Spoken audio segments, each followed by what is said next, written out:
Hello, hello, hello. Thank you guys once again. Any newcomers who have not heard the initial speech of what this all is. This is the ATX Game Makers unofficial South by Southwest party. This is our social lounge. And just a quick spiel. Sorry, out of breath from running around.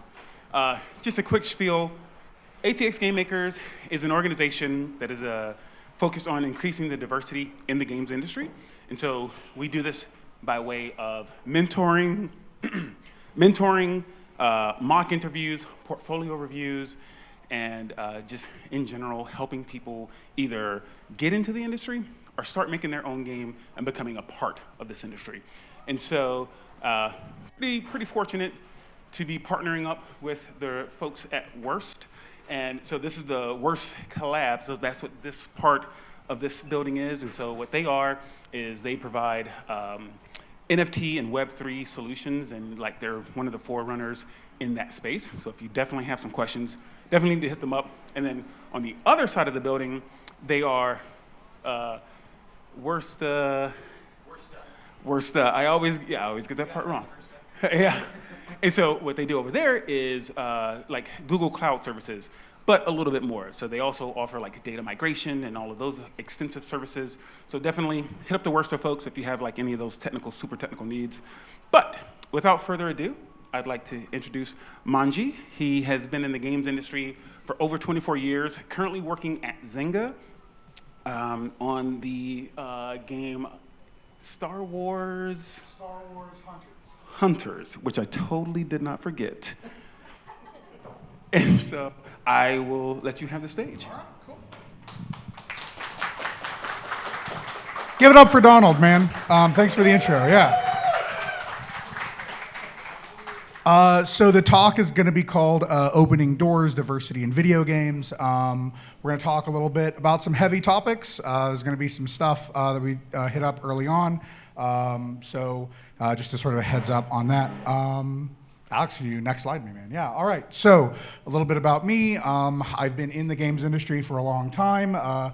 24 years. I started as a game reviewer for the Sega Dreamcast for IGN. I reviewed Spawn, Soul Calibur 2, a bunch of other stuff for that game. I left game reviews when I was not allowed to rate a game 0, so don't pay for game reviews. That's my lesson from that bullet point. So I've done a lot of stuff in the industry. I've done QA, I've done game production, I've done engineering, I've done design, I've done art. I am definitely the worst at art. I encourage you to try all the disciplines you can, mess up as often and frequently as you are able to. So another part of sort of my work experience is that I've worked with huge international corporations, with EA and BioWare and currently Zynga. I'm on a team that's got like teams in China and the UK and Poland and all these other places. Let me see if I can blow this mic out even harder. Yeah, so I'm just going to sort of talk about what's the sort of journey that I've been on the last few years, and I hope I can share some of my knowledge. Oh, right off, leading off with the thing. All right. So, in 2020, George Floyd was killed by Minneapolis police, right? A lot of us saw the videos. A lot of us may have been out on the marches. It was a time, it was really scary. Next slide, me, please. And I am somewhere in that Austin American Statesman photo of folks out at Houston Tillotson University. I got to talking to a lot of folks while I was out there because it was sort of a thing that you did. And it was a time where I was really open to having some harder conversations. And I was told something that was really hard for me to get over. If you could next slide me. That bothers the shit out of me. It bothers me really bad. And I was told by a lot of different people this idea that like, you've got to kind of look like me, and you've got to have a college degree, and you've got to do all of these things to make video games. And it's not true, y'all. It isn't. It really isn't. So my next thought was, what can I do about it? Right? Like when you're faced with a really significant problem, with a really big kind of social action issue, what do you do? Right? What do you as a person do? And what I landed on for me was, boot me again. Sweet, it worked. Sweet. So a system that I call opening the door, right? Right now, a lot of people don't even know that the door is closed to them. They don't even know the door is open. They don't know the door exists.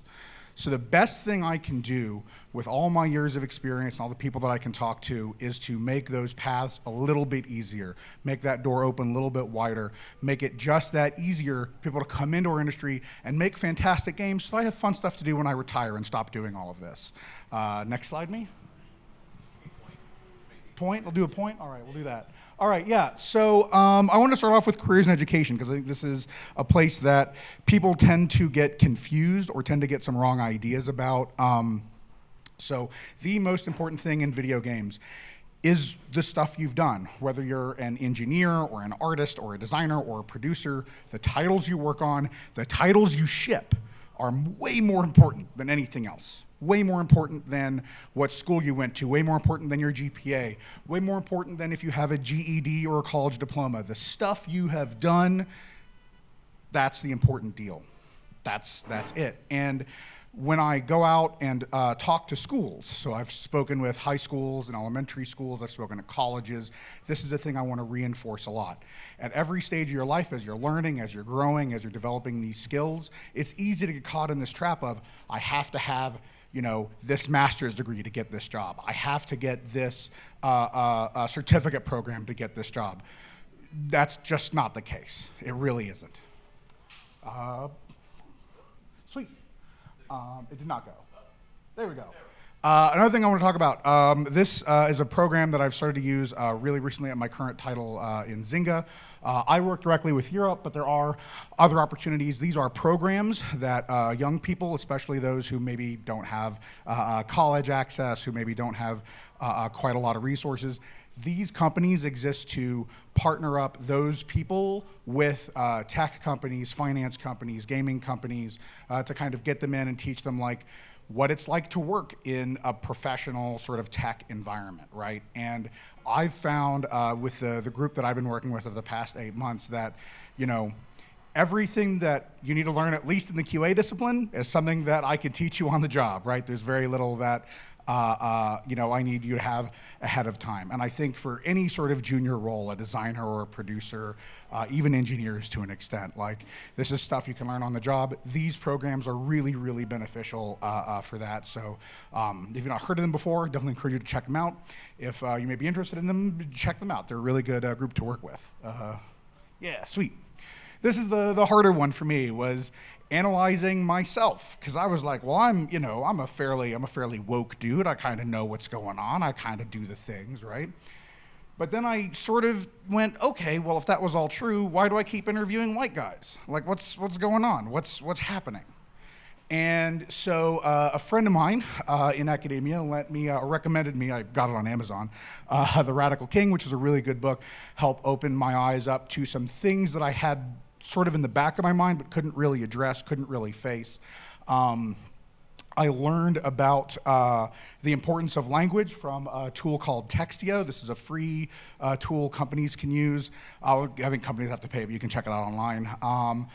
What Textio does is it's a sort of an AI app that looks at the phrasing that you're writing down and says, hey, this phrasing appeals to men or women or this age range or this group of people. And it helps you identify phrases that you just thought were regular things, actually tend to target your audience a certain way.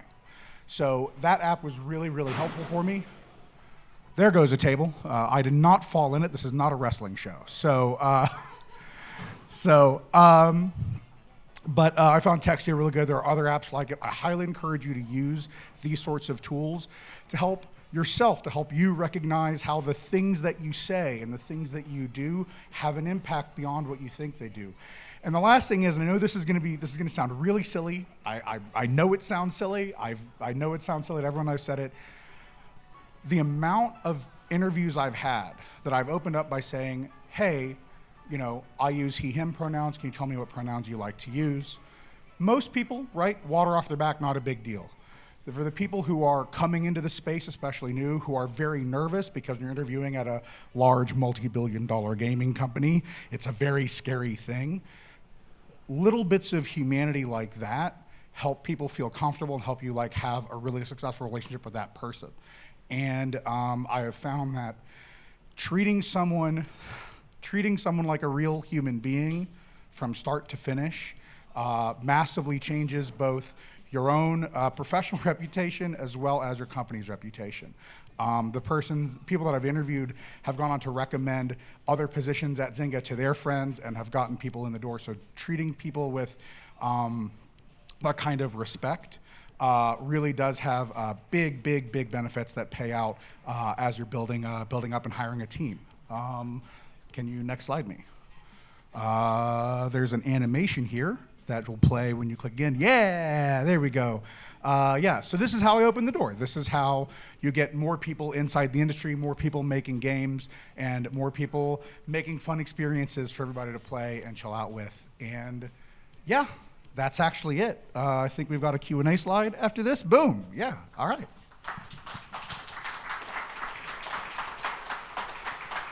I'm gonna sit down now because I'm very fat.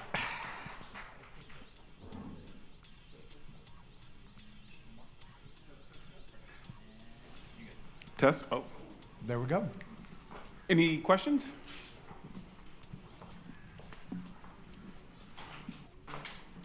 Hey, CJ Peters, Console Kings. Yeah. So you said, after the George Floyd moment, you ask yourself, why are you interviewing white guys, right?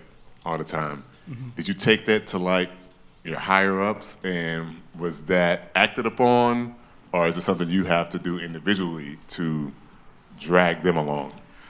Right, no, that's a very fair question. So I think it depends on the company, how serious you take it. Obviously, at that moment in time, it was a very common conversation across the industry, right? Everybody was looking at like, what's going on, what's happening, why is this thing happening? I think some companies were more genuine about addressing the problem than others.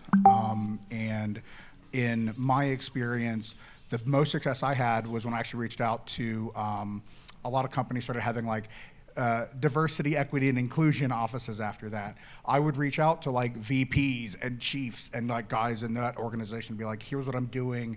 Is there resources you have for me? Is there people I can talk to? Is there stuff I can do? And that's where I had a lot of success. So I think, when I look at if I was reaching up in like the same sort of game development structure, there was a lot of people going like, I don't know what to do. That same sort of social paralysis I mentioned earlier, I think, affects people no matter what their job title says. But I found it really helpful to go into those offices that are made to address those sorts of places and talk to them. From there, I actually would reach out to our early career folks. That's the folks who deal with like high schools and colleges and stuff like that. And I would work with them on like, hey, here's the schools I want to talk at. Here's the places I would like to help. I would mention like Houston Tillotson, for example, as a place that like, if you're in an Austin game dev scenario, like you should be looking at programs at Houston Tillotson. You should be looking at those students in addition to folks from UT and ACC and all those other kind of places. So I find that it's game makers really want to make games and they really don't want to mess with other stuff. And it's very easy to kind of tunnel vision onto that.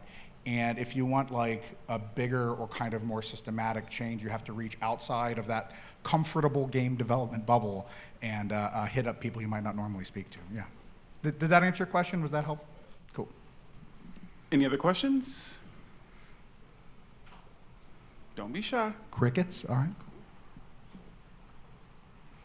That was great. We got one more coming up. Yeah. What's up? Part of the challenge in finding good talent isn't simply, I guess, your outreach per se, but I think also there's some who've actually gone the step of extending training to those who might not otherwise have access to it.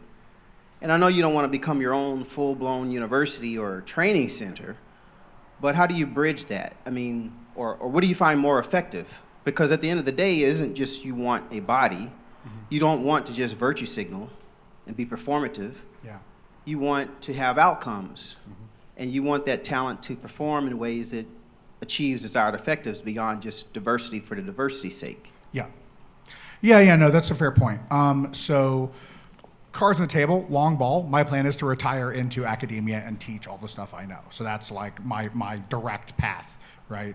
But I think structurally, when you look at it, a few things need to happen. First off, I've worked with teachers and professors on developing curricula, right? So I'll be like, they're like, what do my students need to know? What do they need to do? What should they have at this stage of their educational journey if they want to be a game developer?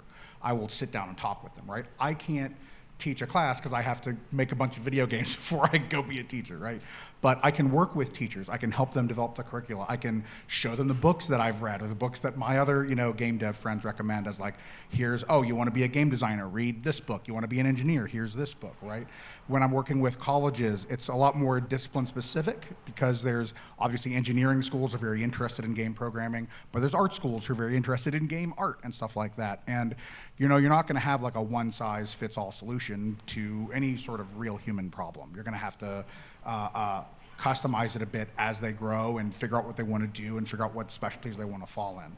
So, for direct action, what I can do, eventually I am going to teach this when I have certain milestones that I've met. But along the way, I can absolutely share my knowledge with members of the educational community. In fact, if you're in the IGDA, the International Game Developers Association, there is an education special interest group. If you are not in that group, I highly recommend you join that group and participate in conversations. It's extremely useful. There is a ton of educators in there that are desperate for help and have zero idea what the game industry is like. So I highly recommend joining those conversations and being a part of that as well. Like, if you're a professional in the games industry, obviously you want to make video games. That's what you want to do. You didn't sign up to be a teacher necessarily or a mentor necessarily.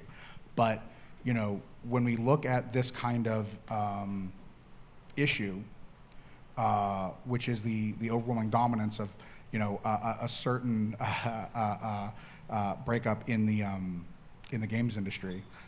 Let me not talk around it.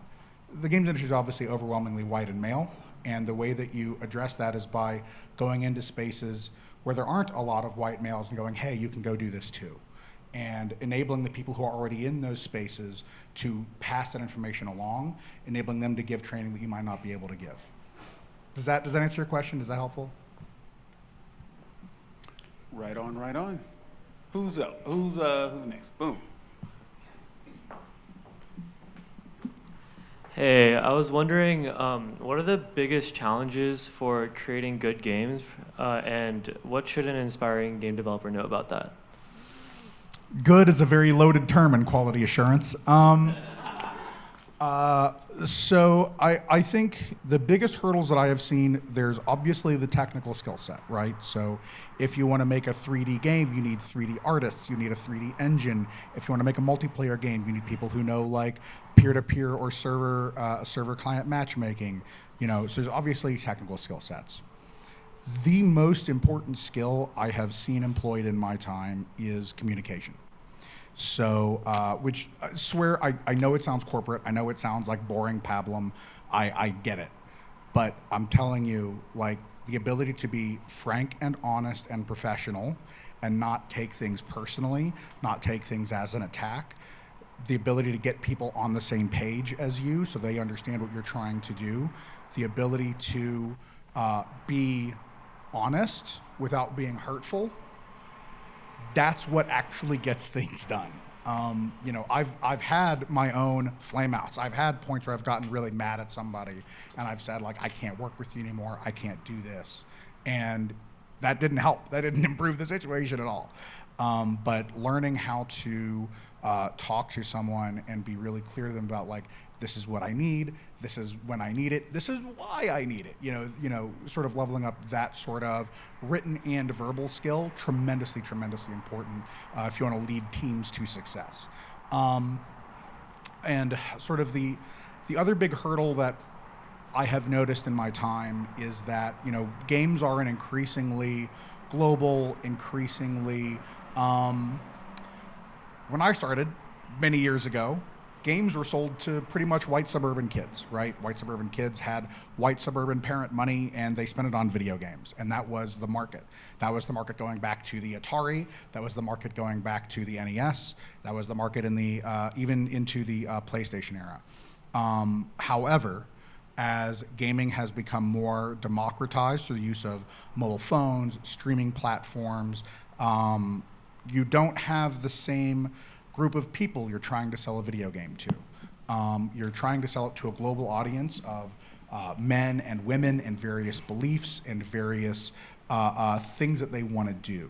And one of the things that I've seen in the more successful studios, I define success as, to be clear, financially successful. Everybody gets their paycheck on time. Everybody like has health insurance. Very boring adult stuff. But being able to like eat and go to the hospital when you need to is very important in game development. But the studios that have been around the longest, I've noticed, tend to have like a really diverse group of people who are all very passionate about the game that they work on. So one of the things that I'm really impressed about with several of the teams that I've worked with is you'd have people who work on like yearly, annual sports titles who play the game. They work on the game for 8 hours and they go home and they play the game for a couple of hours, and they take the experiences that they learned from playing the game back into the version of the game they were working on. And being able to have all those different voices all care about and align on the same things, like that's big. That's what leads to like really awesome games and a really healthy and happy team, I think. Oh, here we go. Front row, I like it. Hi, I'm Ethan. Hi, Ethan. How are you doing? I am working on a research paper right now as a college student on Latinx representation within video game culture. And one of the things that caught my eye in the presentation was how the quote, what is it? Something about white man's job. Video games are a white man's job. Right. And it makes me think of games such as the 2020 Spider-Man game, Spider-Man Miles Morales, how it it creates a lot of great culture and discussion when it comes to Puerto Rican and African American kids, just like Miles Morales, but some things are missing. Like there's coincidentally no police cars or any cops anywhere. And it makes me think, if we're thinking of the developers and diversity coming from the developers first, so having a diverse array of developers, would that be important in making a good and diverse and cultured game that's representative, or would it be more important to just get good developers who maybe should just learn the culture or do research on it more?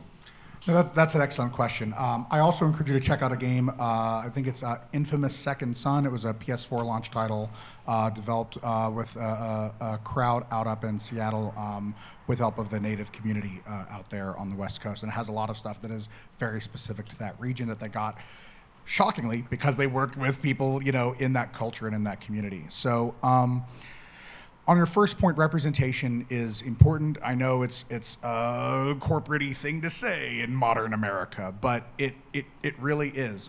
One of my favorite studies of all time, and it's going to be one of my favorite studies because I love fighting games and it's about fighting games.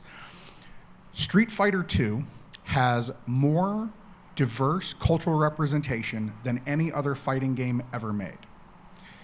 It represents the portion of the cultures that play it much more closer to the actual distribution of that country. So if we're in the UK, there are more black people and there are more Mediterranean people and there are who play Street Fighter II than would play StarCraft or would play Quake. And the study went in and found out that, it's because if you're an Asian person, there's like Chun-Li and Fei Long, and they're cool and they look sick and they do cool moves. And if you're like a white dude, there's Guile and Ken, and if you're black, there's Balrog. There's these like representations of characters who are cool and good and do fun things in the video game that is fun to play. And weirdly, that appealed to a very diverse group of people. So representation in a game matters, but I think the reason that it matters in a game studio is because it's hard for that representation to feel honest and to feel accurate without it. I think, like you pointed out with Miles Morales, it's really weird that this video game with this black main character and there's no cops. Like, that's a weird thing because they were in the white man version of the game. They had side quests. So that's kind of a weird thing, right?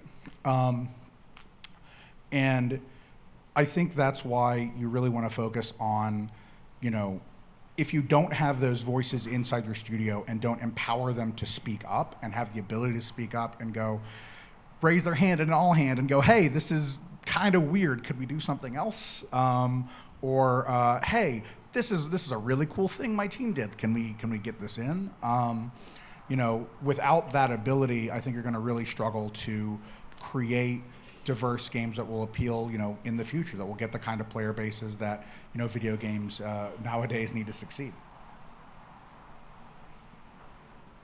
Caught me taking a picture for Twitter. Any more questions?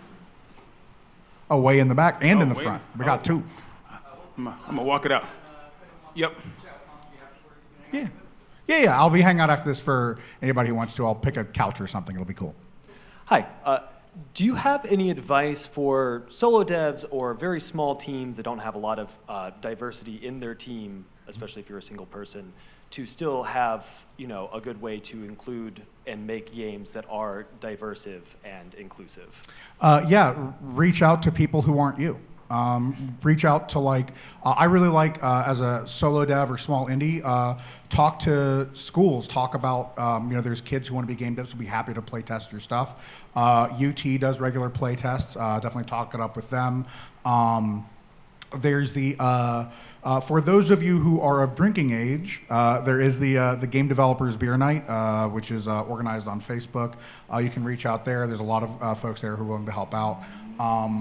When you don't have the ability to get someone in your team to get that voice inside, you just go to where they're at and put your game in front of them, and you'll often get, will it be as 100% as good as if they were working right there next to you on the thing? I'm not going to pretend it is, right?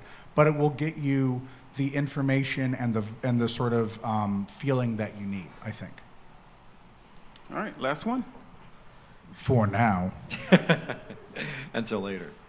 So, talking about diversity, but also the challenges, what do you feel like in the industry, as for your studio and then the studios in general, what do you feel like is the biggest change that is happening or the biggest change that needs to be made in the next few years? The biggest change that's happening is people are talking about it. When I was in the early 2010s, it just wasn't a part of the conversation. It literally just you would notice it, and I especially noticed it as more diverse people were hired at the studio I was working at, but it was not a thing you talked about. It was not a oh, maybe we should figure out why this is happening kind of a thing, right? I think the biggest sea change I've seen in the last 3 or 4 years is that people are talking about, oh, well, you want to have, women in your studio. You want to have BIPOC in your studio. What does that mean? What do you have to do? What is that conversation you have to have? So they're really having that now, and they're going to continue to have it, I think, or I hope at least for the rest of my career. I think the biggest change that needs to happen is the way that we communicate about game development to people who aren't game developers. There's this concept, like I mentioned sort of in the talk, that you've got to be college educated, white, male. That's you're starting off the gate, what you got to do. I have known engineers who have worked for 20 years in the industry who think less of people with a college degree because they're oh, you had to go to college to learn how to program. I see, I have seen people who don't have a GED but are fantastic artists get hired on the strength of their portfolio, and it's oh, you don't know how to use Blender? We'll teach you. You don't know how to use Maya? That's fine, not a problem. This idea in the broader public is that games have to be made a certain way, and the truth is that's never been the case. That's never been true. The biggest thing we can do is to dispel that myth. The biggest thing we can do is to have something did you know in, I think it's 40-year-old version, Steve Carell is playing a QA tester, right? But think about in broader media when you see games depicted, how they're depicted, who's in it, what are they doing? And challenge that when you see it on social media, challenge that perception. because not only is it not true, it's going back to the early days of our industry. It's never been true. Right on, right on. Well, Monji, Thank you all. Yeah. yeah, thank you. I don't know if we should get both the mics together. I don't know if it'll be feedback. Definitely want to thank you for coming out, and I want to make sure that you get a copy of the ATX Game Maker's Book of Talent. Oh, incredible. So that is several pages from our community. They got together and created their own little portfolio pages in this book. And so whenever folks come out and say, oh, I can't figure out a way to hire diversely or this, that, or the other, well, we created a book for that. Yeah. And now you can pass that on to your friends at Zynga. Absolutely will. Yeah, Exactly, yeah. exactly. Well, thank you so much. Yeah. Thank you. And then, like you said, he'll be out on the floor for some extra Q&A. Yeah. I'll be at a couch back there if you all want to talk. All right. Right on.